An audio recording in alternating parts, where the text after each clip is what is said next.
Ah, I'm live now. That stupid thing. I went through this whole this whole talk, and it kept saying you're going live, you're going live. And last time it worked, but this time it didn't. So I have to do it all over. So today is Beta Vulgaris and Betonica Stachys, which is Beta Vulgaris is beets, beetroot, regular beets that we eat. The white beet loosens the belly and is of a cleansing, digestive quality. Now, there's not a lot homeopathically, but tuberculosis it says homeopathically. Now, I don't. It mustn't have been too much proving or anything. I don't know, but herbally, like my mentor Robin Murphy would say, you need to be an herbalist also. So if you're going to be a homeopath, an herbalist just comes natural. So it's cleansing, digestive quality, and provokes urine.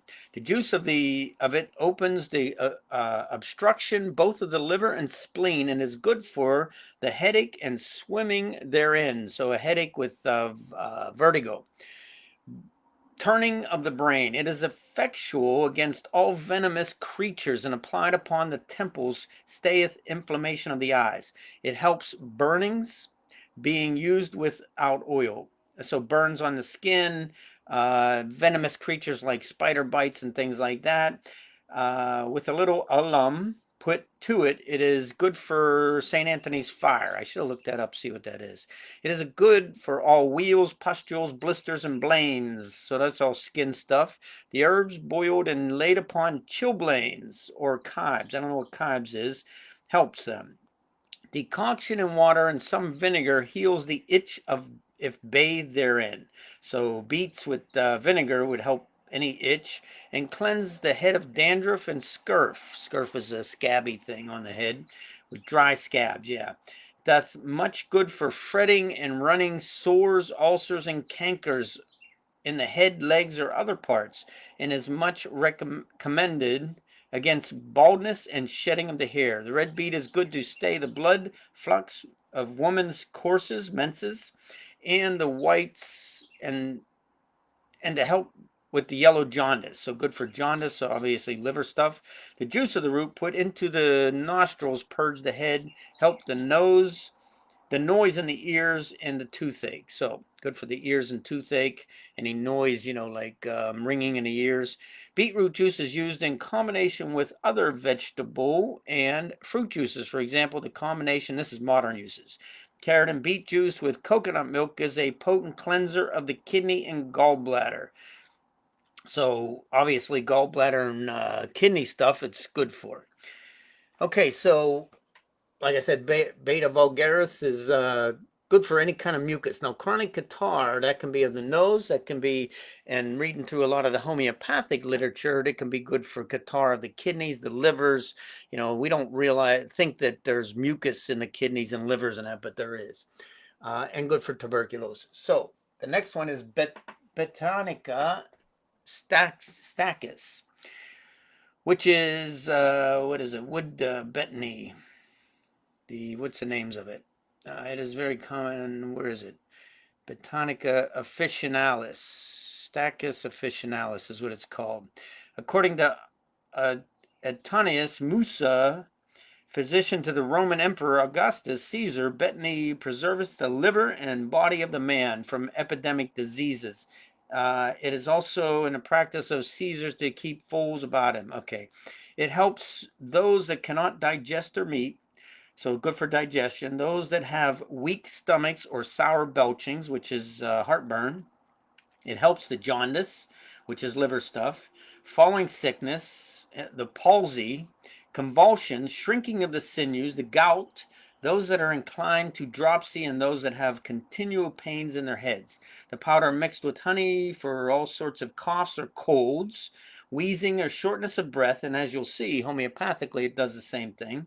Distillation of thin rheums causes consumption. Okay, decoction made with mead and a little pennyroyal is good for those troubled with putrid agues, and to draw down and evacuate the blood, good for the blood and humors, that by falling into the eyes do hinder the sight. So good for sight. The decoction made in wine kills worms in the belly, opens obstruction of the spleen and liver, good for the spleen and liver, cures stitches and pains in the back or sides, the torments and gripping pains of the bowels, so all kinds of winds, gas and all that stuff in the bowels, a colic situation. It helps also to break and expel the stone in bladder and kidney. So kidney stones and bladder stones. I didn't know you get a stone in a bladder. It stays bleeding at the mouth and nose and helps those that evacuate blood and those that have a rupture, any kind of bleeding. The fume of the decoction is warm received by a funnel in the ears, eases the pain of the ears. Okay, wood betony, that's what it's called, wood betony, is still used by both herbalists and homeopaths. The homeopath tincture, okay, the herb is used for its aromatic, astringent, and blood purifying properties. It is available as a tincture fluid extract from herbalists. The herb is also sedative and antispasmodic and can be used to treat migraine and digestive troubles. For home use, the infusion, okay, so that's, basically beet herbally and wood betony herbally. So Betonica Stachys is the homeopathic, and it is, that's the herbal name, the Greek herbal name or whatever the language is, Latin. Okay, so it has pain and dizziness in the head, as we've seen in the herbal one. Fullness in eyes and head, takes cold easily, so they get sick easily. Oppressed breathing from paralysis of the diaphragm. So the diaphragm is actually paralyzed where they can't get the breath, it feels like. Inability to concentrate, so their mind is not clear. Pains in hepatic region and colon, colon, and gallbladder, and spermatic cord. So the sperm cord, the gallbladder, and the colon. Ears, slight earache, heavy, sleepy, pain in eyeballs, worse light and reading, thinking, bending head. So the eyeballs, pain in the eyeballs when they think or they bend their head over, any kind of light they can't take, that's photophobia, and when they read. And they just have a heavy, sleepy feeling. And that gelsemium has that too, that sleepy, heavy look. Stitches in the right temple of the head, fullness over and in eyes, as if they would burst. So it feels like their eyes would burst out of their head. Dull, heavy pressure, frontal region, better walking, about in rooms. So they like, they like to get up and walk around, but they have this dull, heavy pressure, and the eyes feel like they want to burst. And this is all that, bending the head forward. That pain in the eyeballs is worse, and they have stitches in the right temple. And we love when there's it says right temple and not just temples, because that'll help you to differentiate between other medicines that have that stitching pain in the head. This right temple narrows it down a little more for you. Woke with desire to urinate in night. So they're always waking up at night to go to the bathroom. The urine is high colored and ammoniacal. Ammoniacal is ammonia, in a lot of ammonia in their urine. And this is probably from the kidney and liver and gallbladder stuff. Shooting pain, back of both wrists. So the back of the wrist, they got this shooting pain, and they have wrist drops. So they don't have a lot of control of their wrists. Pain in right popliteal space down the leg, feels paralyzed. That's the back of the knee. So where the knee bends in the back there, they have this pain on the right leg in the back of the knee, and it goes down the leg as if it's paralyzed. Pain in hepatic region and gallbladder, and of course I'm pretty sure it's good for kidney stones and all that kind of stuff. So, but the liver, the gallbladder, the kidney, there's a lot of stuff going on here. Probably, I wonder, did it say gout? I think there's a modern use for it in this book. The modern one says medicinally it helps arthritis, anxiety, blood pressure, pain, and digestion. So any arthritis, anxiety, blood pressure stuff, pain, and digestion situations, which we went over they got gallbladder and all this stuff going on. Let's see, and I'll get to the stomach stuff coming up soon. So the pain's in the hepatic region, the gallbladder, and the urine is got a lot of ammonia in it. So there's kidney stuff going on. Breathing and oppressed as paralyzed in the diaphragm. So the diaphragm feels paralyzed. So they're having a hard time. And they have constriction behind the ensiform, which is the breastbone. You know, the breastbone up in there. They have a constriction. The diaphragm feels paralyzed, constriction in the breastbone. And on walking up a hill, especially, it's worse, that constriction. And they have to breathe through their mouth. So they obviously have nose stuff, which is frequent sneezing on going indoors from open air, increased nasal mucus. So that might be why they're breathing through their mouth. But they're having a hard time getting their breath, you know, and that constriction and that paralyzed diaphragm and all that, they're just having a real hard time. And if they have to go up a hill or any exercise or any strenuous stuff, they have a problem. And they're also having a problem with their concentration and stuff. They're dopey, basically. All right, the stomach has belchings, which is what I said, you know, in there they have that colic. The warmth in the stomach increases till they get a sharp cutting pain and a weight with feeling of sickness. So this warmth just keeps getting warmer and warmer, and then they get a sharp cutting pain in their stomach, and they feel like there's a weight on it, and they have this feeling of sickness, most likely like they want to vomit. Temperature, they have free perspiration. This can be in a cold, a flu, or whatever, with profuse sweat, limited to the head, neck, and chest. So the upper body parts, they have a lot of sweating. You know, the arms and the legs and all that stuff, there's no sweating. The abdomen and the lower part has nothing. And this is at night. So everything at night, they're having this sweat going on, and they have to get up to urinate. So I don't know why there's no sleep. They should be tired in the morning after all this. They have dizziness, better in open air. So they want to get out in the open air. Worse, closing the eyes. So they close their eyes and they're spinning or moving their head. So there's nothing, no comments or anything on this, but you know, I just wanted to get into, you know, with homeopathic medicine, that is the thing to restore the health. You know, if you know, I don't know how to help my wife. You know, I try to give her as much as I can that's live food or real food for her to eat, but she just, you know, she drinks soda pop, smokes cigarettes. She wakes up in the morning, has a pop, has a cigarette, goes to the bathroom. She's eating a lot of Skittles. You know, she just loves the Skittles. She wants chocolate. So she's hijacked by sugar, basically. She'll eat what she loves to eat is French toast with that syrup on it, which is sugar. And that's her syrup has, what is that called? That sugar, high fructose corn syrup in it. And, or she'll eat French toast, and she wants French toasted. So there's a lot of sugar and stuff. And I heard her this morning coughing and like she's gonna throw up. How do you help? It's tough to watch your loved ones killing themselves with what they're eating and stuff, you know. But she did have some. She went to the Olive Garden and she brought us home a salad. Now, did she eat a salad? Probably not. But she ate lasagna in that. That's not much better. You know, the flour that they're using in lasagna is, you know, probably undoubtedly white flour.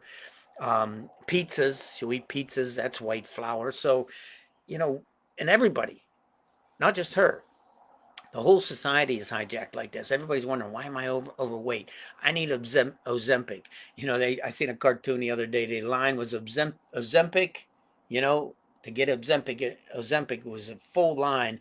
And then there was another counter that was vegetables, fruits, vegetables, and all that natural food. Nobody was in that line. And that's where we're at today. The food industry has hijacked us so much that, you know, we go in, what are we going to get? Oh, we'll buy all this box stuff from the center of the aisle, bring it home, put it in the freezer, pull it out. My son's the same way. My son Chris, and Salvador's not much better. You know, he will eat you know, regular food. He will eat vegetables. He will eat salads. He'll eat stuff like that, which is good. But Christopher, same thing. He'll buy all this box stuff, bring it home, microwave it, and eat it. And how much nutrients are you getting? You know, like me, I'll eat pasta. I do love pasta. Now, that pasta, those noodles, and that's why they're starting to go to zucchini noodles or, making noodles out of different stuff, cauliflower noodles and stuff, uh, much more nutritious than that flour. Now, if you were actually getting regular, whole grain, that's what you want is whole grain, uh, not the grain that they strip all the nutrients out and then say they add these nutrients back in and give it to you. I can eat a whole thing of pasta. Yeah, I feel full, but I don't feel satiated. I don't feel like I am um, getting the nutrients that I need. So then what do I do? Oh, you know what? I'll have some ice cream, or I'll have some cake, or I'll have some of this, or some, and none of it really satisfies. You can eat all night and all day like that and never be satisfied. That's why we do that. You eat a big salad, you're full. It fills up that whole gullet and you get satiated. You don't feel, so if you get a compact amount of food, this much in your belly, you don't feel like you're full. But when you eat a salad, you've got all this stuff in there, all this lettuce and everything in there, whatever you put in it. And when you do that, there's a lot of nutrients in that stuff. Your body's breaking that down and using whatever nutrients. Then what do? We take vitamins. We go out and we get calcium from dolomite. Dolomite's coming off the side of a mountain. You can get all the calcium you need from plants. Vitamin C. We take vitamin C and all these vitamin pills. And if you notice, it's all peed out in the you're you eat that pill, that vitamin, and you can eat it with food to kind of try to help to digest all that stuff, but you still look at your urine and it's bright yellow. And why is this? You know, you're not able to digest it. You're not able to utilize it. Like I said, calcium coming from a rock is not what you can utilize. You want vitamin C? Um, what is it? Mustard leaves. They have, and they're right out there. I can go. I'll try and show you some when I go out and do a video in the woods. But mustard leaves have more vitamin C than oranges and stuff. So you could eat those. Now, granted, it's not sugary. Think about it. You eat all this sugar, and it kills your taste buds. Salt, it kills your taste buds. Now, when you go to eat a fruit or a vegetable or a green, this doesn't taste good. Because your taste buds are dead. You're not able to taste the sweetness of a strawberry or grapes or anything. So what do you want? You want that sugar. You want that salt, pretzels with salt or something.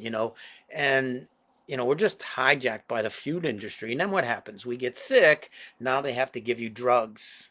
To the drug industry comes involved, and they got to give you drugs to counteract what you're eating. you know so like I said, there's the Ozempic line and everybody's in it. We're going to get Ozempic and eat crap. The other line that has fruits, vegetables, and everything, people are not in that line. They're not eating that. They go into the store, and I always say, when you go into the store, stay on the outsides. That's where all the fruits, vegetables, and everything is. Now, granted, a lot of the fruits and vegetables are not that tasty. Why?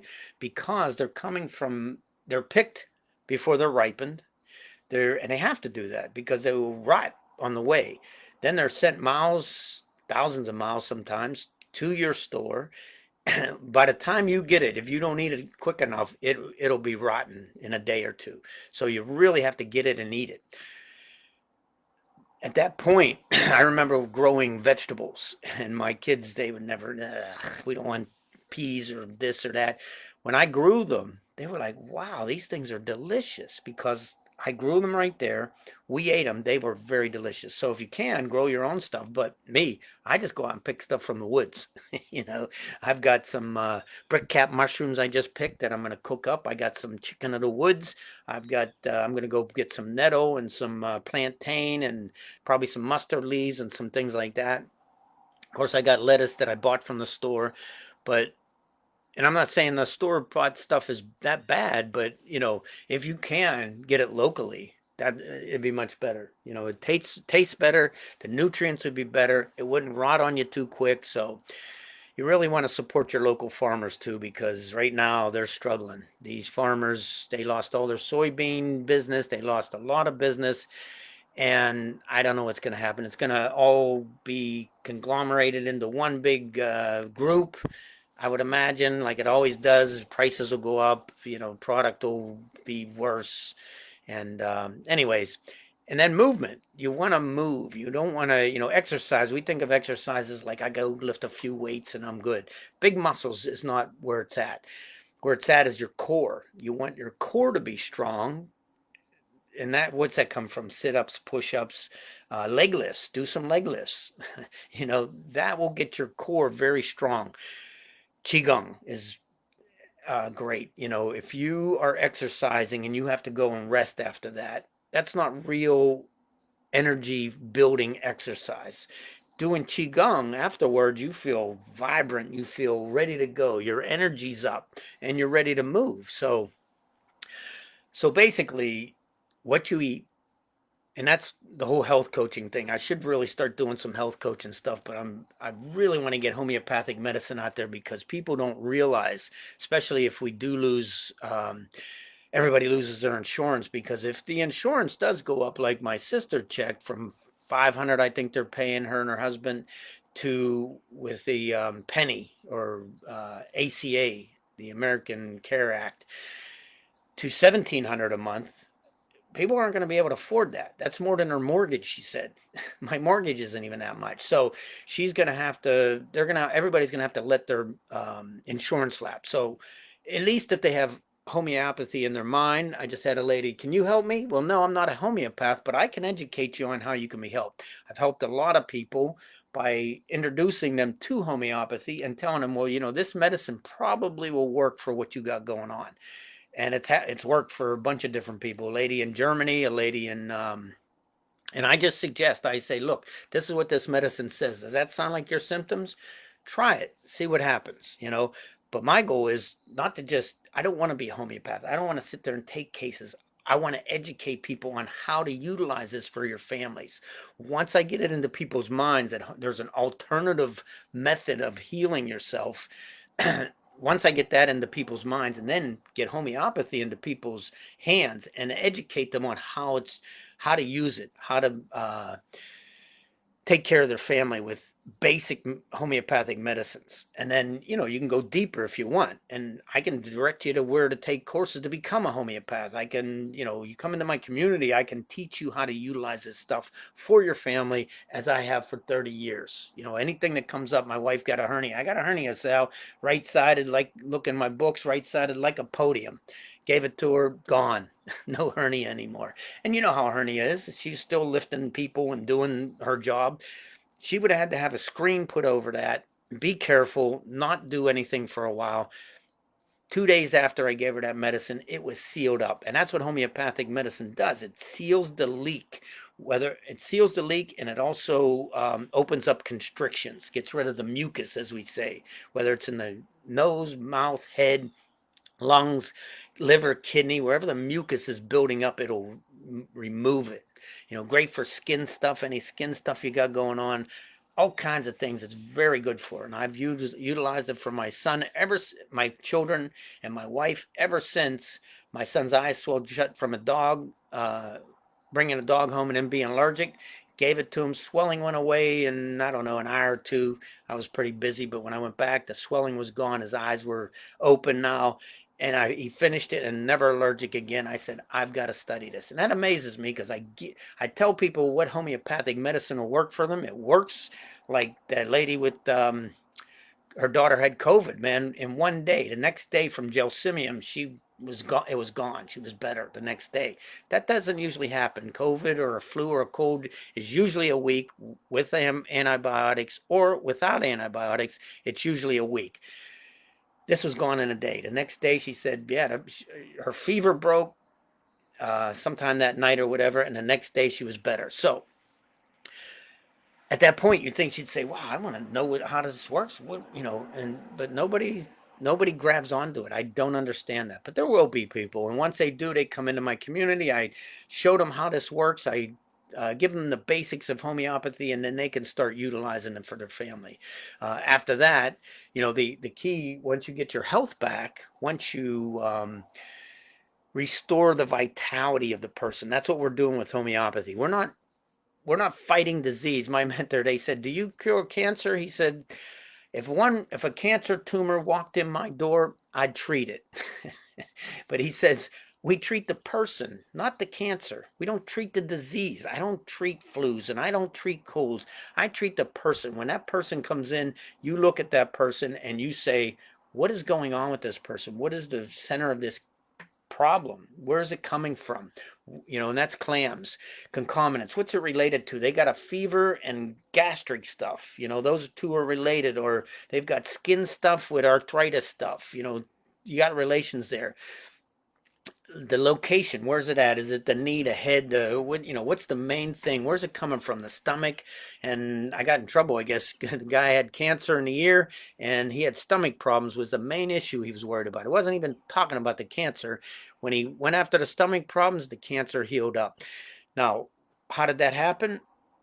His aggravation in his stomach, the body was like wanted to get this going, and he pushed that out in the ear. And that's what'll happen. Whatever's going on inside, the body will push something into the outside. Eczema, same thing. You got something inside. They call it what is that? Shingles. They say it's chicken pox or whatever. I don't know. It's from chicken pox, having chicken pox when you're young. Well, whatever it is, it's inside, and it finally manifests itself to the outside.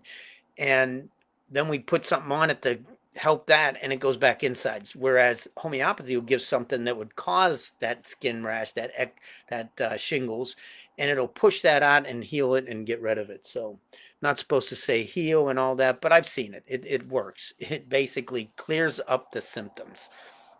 So, what are we treating? We're treating the person. Where is it located? What brought it on? What happened? What's going on? And that guy with the cancer of the ear, his stomach, why he had stomach problems was because someone was trying to steal his land or whatever, and he wasn't fighting back. And that's there's two medicines, cholesynthesis and Stachys, I think it was. And Staphysagrus will not fight back. Cholesynthesis will. I think those are the medicines. Yeah. But anyways, he gave that medicine for the stomach, and because the etiology or the cause was this stress was really aggravating him, and his body was trying to create health. And it creates health in strange ways, like cancer in the ear. It's like, hey, there's something going on here, dude. You got to stop this. This stress is not good. And once he gave that, it took 6 months or so, and the cancer went away, but the stomach symptoms went away right away. So the idea is we treat the why it happened, where it's located, and what it's related to. And also the modalities. What's the modality? What makes it feel better? What makes it feel worse? Russ Tox is better by motion. Bryonia is worse by motion. So you have a knee pain, and yeah, that's the only question you have to ask. What makes it feel better? Oh, it feels better when I get up and start moving. It's stiff, but it keeps going. That's Russ Tox. Oh, I'm moving and it's hurting, and I lay down. When I rest, it's better. That's Bryonia. So that's the modalities. And the sensation is like my wife with a headache. I come home and Dad, Sal, I took 10 Tylenol PM and I got this migraine. I just can't get rid of it. That's the other thing she does. She eats a lot of Tylenol PM. I feel so bad to watch this woman killing herself. And how do you help? But anyways, I gave her, I said, what does it feel like? And that's the sensation part. That's all I needed. Stinging, stabbing, burning, throbbing, pounding. And she thought for a second. She said, it's burning. And burning is a keynote of arsenicum. It could have been a couple other ones, causticum. There could be a couple of them. But I decided arsenicum. That was the first one that came to my mind. Burning, arsenicum, gave it to her. I went up and showered, came down. She's on the phone talking like nothing ever happened. 10 Tylenol PM did nothing. 1 dose of arsenicum, homeopathically, headache was gone. So it's awesome to be armed with something like that to be able to help your family. But you need to eat, you need to move, and you need to take care of your stress and everything like that in life. Otherwise, you'll get sick. But homeopathy can restore that, and then you have to work on the other part through like health coaching stuff and that. So that is morning medicine. You can age, but you don't have to get old. I hope this one worked. I don't feel like doing it again today.